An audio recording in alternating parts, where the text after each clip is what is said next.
চাই। হ্যাঁ, নাম সামনে না, ওখানে থাকেন। আমরা এখন হলো পুরস্কারে যাব।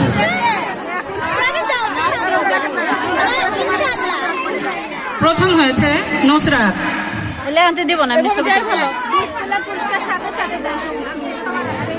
প্রথম হয়েছে নুসরাত, তাকে পুরস্কার দিচ্ছেন ইয়নো মহোদয় জনাব শিবির কুমার দাস।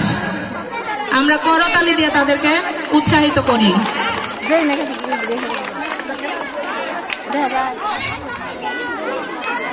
হাসিনা ম্যাডাম।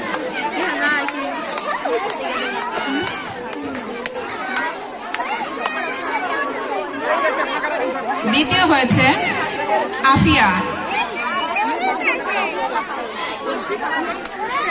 আফিয়া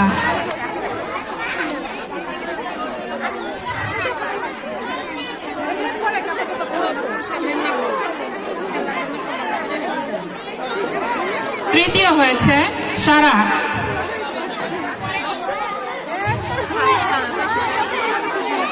এই মঞ্চে উপস্থিত আছেন এমন একজন ব্যক্তি যিনি সুখ খোঁজে না আপন নিরে, প্রাণের টানে বারান্দায় বারে বারে আসেন ফিরে, যার চিন্তা ভাবনায় বিদ্যালয়কে ঘিরে, যিনি সব সময় যুক্তিময় উক্তি দিয়ে ছাত্রছাত্রীদের মুক্তির কথা বলে থাকেন, ছাত্রছাত্রীদের মেধা বিকাশে সুন্দর পরিবেশ